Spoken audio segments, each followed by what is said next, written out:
I really think it's important for our listeners to know that. We are partners with Spirit, and we have the ability to perform miracles. We really, really, truly do. You know, how many times have you read in the newspaper where somebody's child is underneath the tire of a car? It is impossible for us to lift up a 3-ton car or 4-ton car. But yet somebody they manage to do it not only with in both hands, but with one hand while they move their child out from under the car with the other. When you need to do something, and especially if it's to help other people or to, and we don't only have to do it to help other people, we can do it to help ourselves too sometimes. But we can do the impossible because there is no such thing as impossible. Miracles happen every day. Yeah, you're so right on that one. So this verse really touched me, that we look at other people and we think, wow, they're so much better looking and they're more intelligent, Maybe I don't have a college education or something, and I've heard so many people tell me that they don't have college educations. It doesn't matter. Some of the people that don't have college educations are smarter than anyone else I've ever met who does.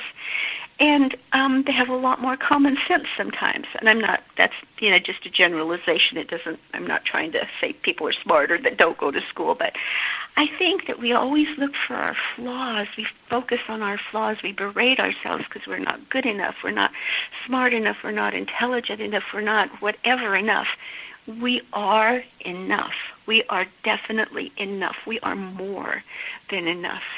And if we just, Albert Einstein said, if we just accomplished 1/10 of what we are capable of, we would astound ourselves. I think we need to realize this. It's all about, people read books and they, go to readers, and they're always focusing on changing themselves. How could they change themselves? You don't have to change anything. You're perfect the way you are. You don't realize that Spirit thinks you are, but we need to remember who we are. We're not human beings having a spiritual experience. We really are spiritual beings in a human body, having a human experience. And as such, we create our own destinies. We just have to know that. We have two choices. We can focus on the negative or the positive. Why do we so often choose to focus on the negative and everything that's wrong with us and everything that's wrong with everyone else? And I think the bottom line is that sometimes we're afraid to take accountability for our actions, and it's a lot easier if we can blame somebody else, Oh, yeah. The way we grew up, the environment, the government, the politics. We can make a contribution. I was just, I read somewhere, I was writing it down in my book today, my new book, about people always say that we're just drops in the ocean. We are not just a drop in the ocean. We are the whole ocean in just one drop.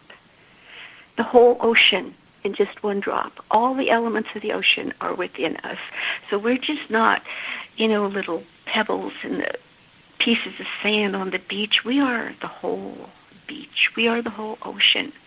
And once we realize the magnitude of who we truly are and what miracles we are, we can change. We can not only change our own lives, but we could change the world. Miracles would happen all the time because they're part of our lives. We're just too busy focusing on the negative to look at the positive. It's just amazing.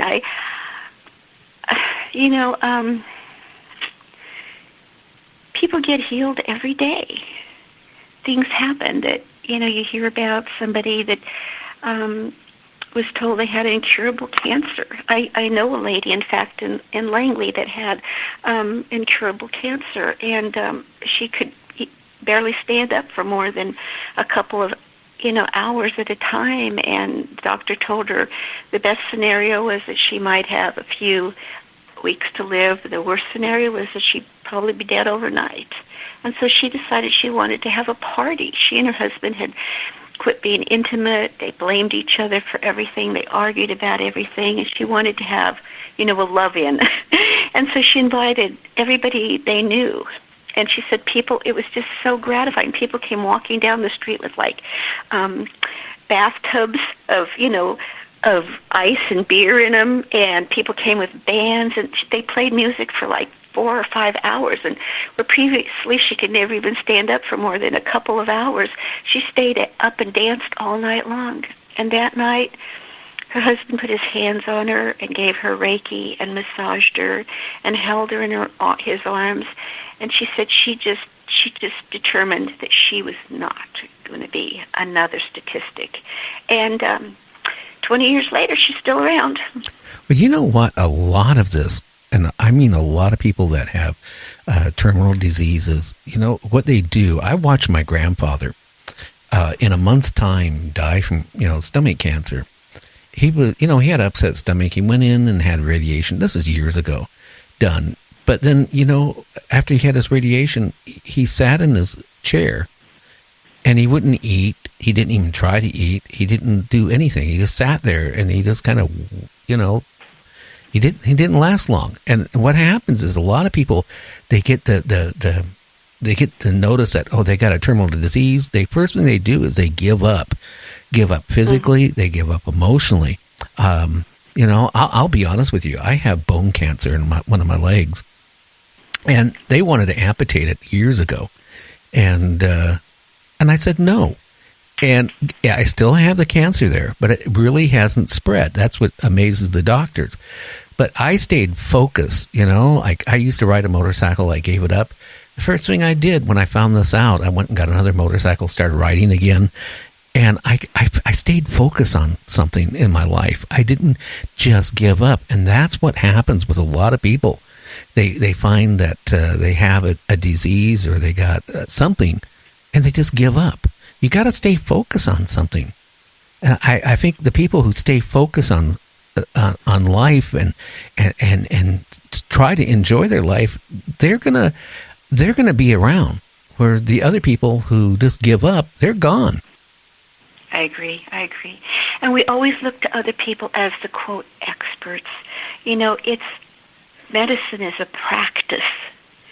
They are learning every time they operate on us. They don't know everything. We're still making tremendous breakthroughs in medicine. And I think that in psychology, one of my psychology classes, I know the professor told us a story of these two men that were in the recovery, rooms. And they were both asleep, and the doctor came by and was looking at their chart, and he picked up this one chart, and he said, "Oh my gosh," he said, "what's this guy doing in here? Why haven't we released him 2 days ago? Send him home." And then he picked up the other chart, and he says, "Oh my God, I'm surprised the guy has made it this long. He'll be dead by morning." Somebody had mixed up the charts, and the person that really had a terminal disease was released the next day and never came back. Oh, yeah. And the person that, our minds, we just think, we have, the greatest mentor, the greatest supporter that there could possibly be. And instead of listening to our own inner guidance, that magic pill that we're all looking for, it's already in us. We listen to everybody else. If somebody tells you how to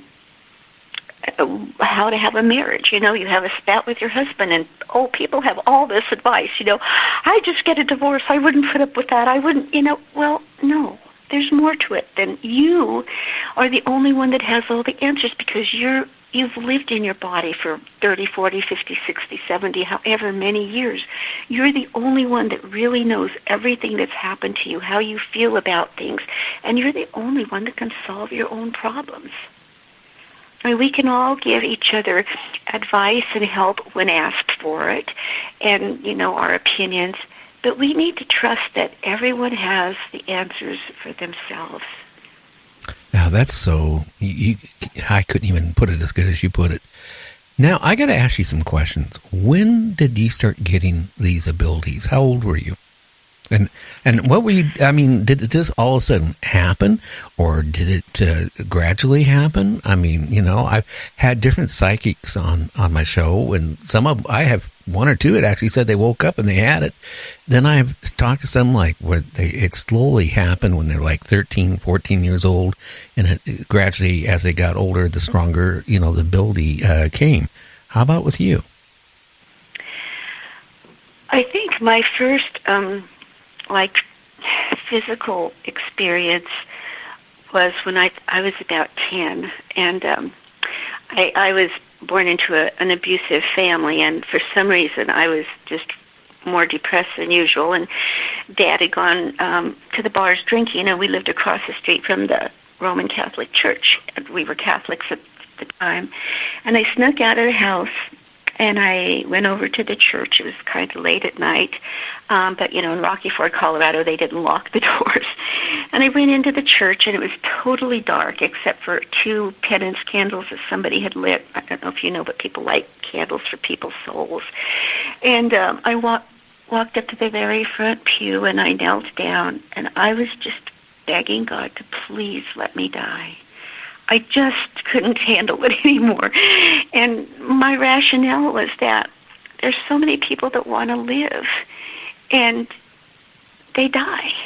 And I want to die, so why don't you let me die and let somebody who wants to live, live? And I felt a hand on my shoulder, and I thought, oh, great, it's the priest. He's going to take me home, and I'm going to get beat up for sneaking out of the house again. I turned around, and there was no one there. And I honestly kind of looked behind the pew to see if somebody was hiding there, I remember. And I looked back at the altar, and it was all lit up. It was this beautiful, it was a golden glow. You always hear about people seeing white, but this was the most beautiful golden glow, and it was just so warm and comforting.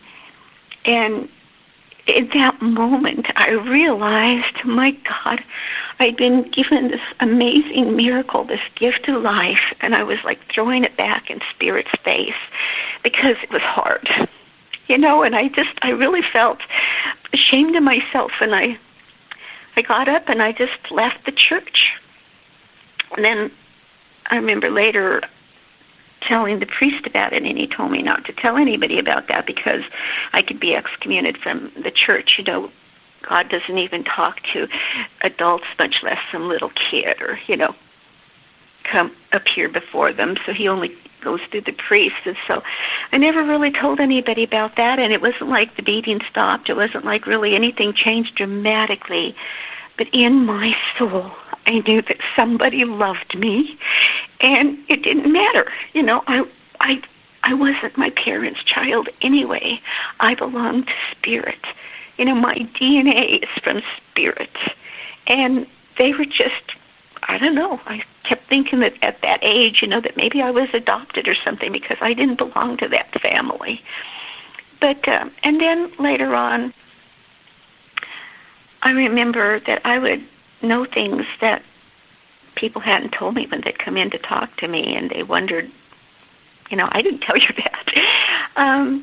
And then when I worked for the police department, I had an experience where this lady came in, and she was this adorable little lady, and she said that she came to me because people in the community said that I was trustworthy, and she thought that her husband had broke her neck, and she wanted me to take her to the hospital.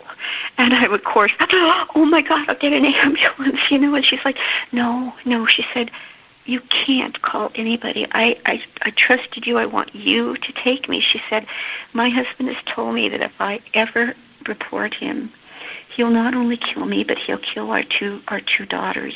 And she said, I can never report him. So we got in my car, and I was driving her to the hospital, and the whole time I was like, I can get you to a shelter, and I can provide, food and vouchers and everything. I can get you a taxi out of town. I said, can't you? I said, why don't you divorce him? And she said, it would bring dishonor to my family. And I said, well, can't you go back and live with your family? She said, no, it would bring dishonor to my family. And I always remember that. anyway, she, as they were wheeling